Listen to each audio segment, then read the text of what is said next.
I'm Gary Bebow, CEO of WRHS Health System, and this is the May CEO Connection.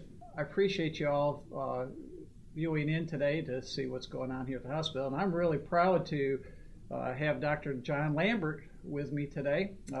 Dr. Lambert's been with us at WRHS Medical Center in Batesville since 1981. And I got to tell you, I've known Dr. Lambert for 24 years, and without question, he has been a tremendous physician on our medical community. So much of our community owes a great debt of gratitude to Dr. Lambert. I've always admired him for his willingness to be uncompromising in quality of care, and he's been a tireless workhorse here at the hospital. He spends more hours and time at the hospital than I think than any physician on the medical staff. And for all those reasons, Dr. Lambert, we are so proud to have you a part of this medical community. And I, as a CEO, I can't express enough how much I appreciate what you've done for us. Thank you. Thank you. I thought maybe we just start off, ask Dr. Lambert to maybe talk a little bit about some of the changes in medicine that he's experienced during his career. And so what comes to mind, Doc? What do you think? There have been so many changes since 1981, the 33 years I've been here. Most of it has been involved with increased technology, equipment that the hospitals acquired to keep us up to speed with the other hospitals and medical care available throughout the state and actually throughout the nation. And our hospital has been very supportive in providing us with equipment and the knowledge to keep this practice going. What I have seen most change, in addition to technology, has been reimbursement changes, governmental intrusion, governmental regulation of medicine.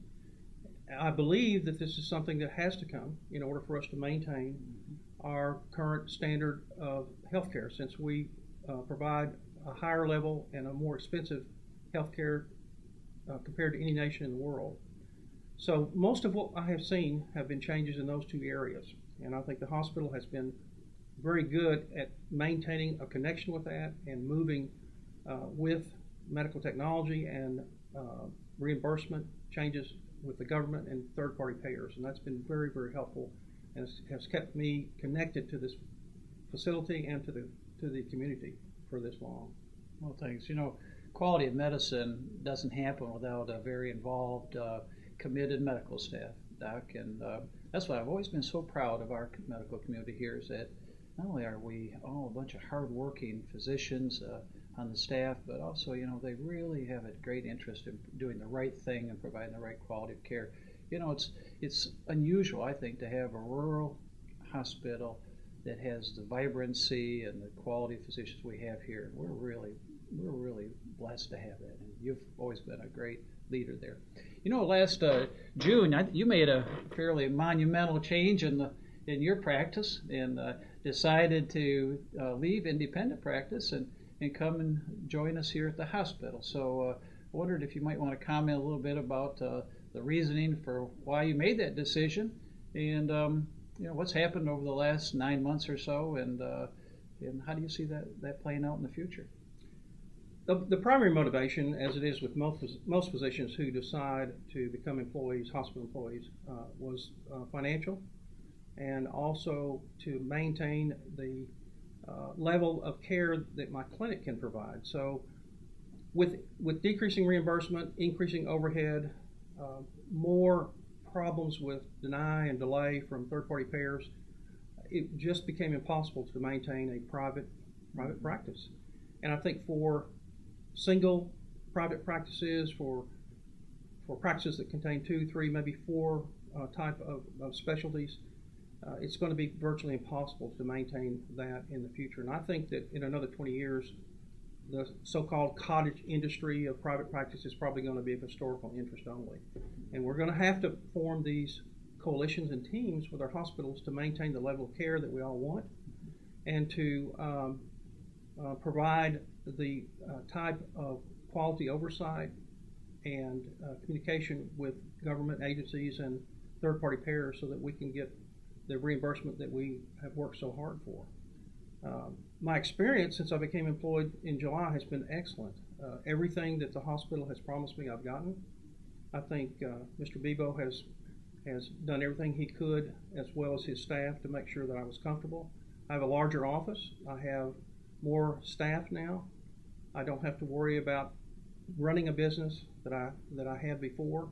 I can concentrate on clinical practice, and I've been able to see, with the addition of additional employees, that we now have a way to communicate better, that we can sit down and work through problems, and each one of our specialties can bring in information from the outside to help us do a better job for our patients. So it's been a win-win situation for me, I hope for the hospital, and I'm sure for the patients.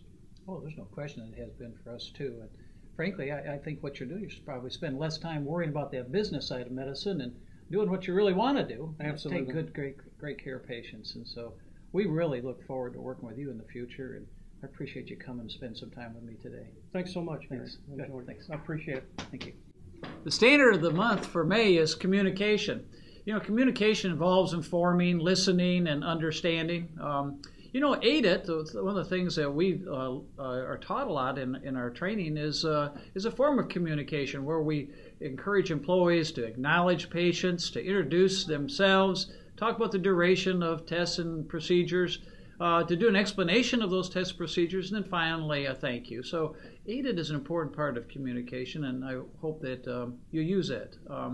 The other form of communication from my perspective is what we're doing today. The CEO Connection is a way for me to communicate on a regular basis with employees.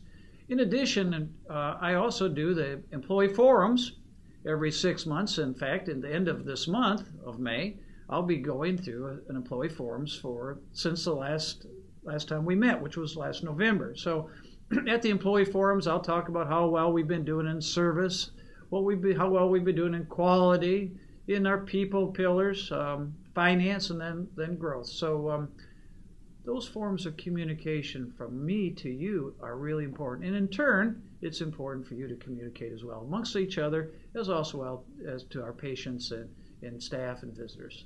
I have 2 employees of the month to recognize this month. First one at White River Medical Center is Shirley Davis.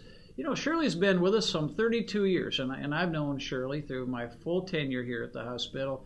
And when it comes to prompt response, Shirley really is a great example to receive this award. Shirley has always been so positive, just really a super employee here at White River Medical Center. And I know most of you probably already know Shirley, and I hope you'll take a few minutes and acknowledge her and congratulate her on this form of recognition.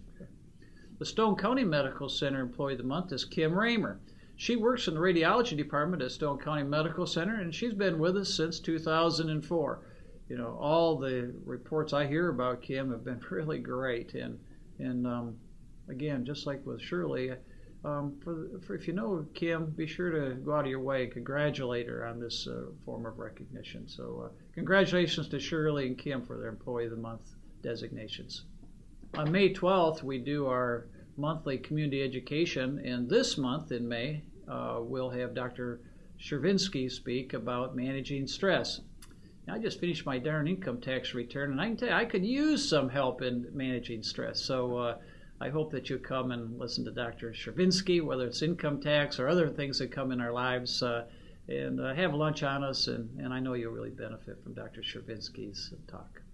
May 12th seems to be a fairly important day for us, and we're going to do a grand opening of Survival Flight that day at 5 o'clock in the helipad. So if you're out and about at that time on May 12th, 5 o'clock, come out to the helipad and be a part of our grand opening for the Survival Flight. Each year, we celebrate National Hospital Week, and this year in May is May 10th through the 16th. That's a great opportunity that week to acknowledge all the major contributions that our hospital provides to our community, but it's importantly that we recognize all the employees that really make it happen. So during that week, we're going to have festivities and things that just basically pat ourselves in the back, and it's a well-deserved pat. So we'll be getting out information about when those festivities are, and I hope you'll come and let me give an opportunity to shake your hands and congratulate you personally. So we'll see you at National Hospital Week. This concludes the May CEO Connection. As in the past, if you have any ideas on how I can make it better, we look forward to receiving your feedback. So have a great day.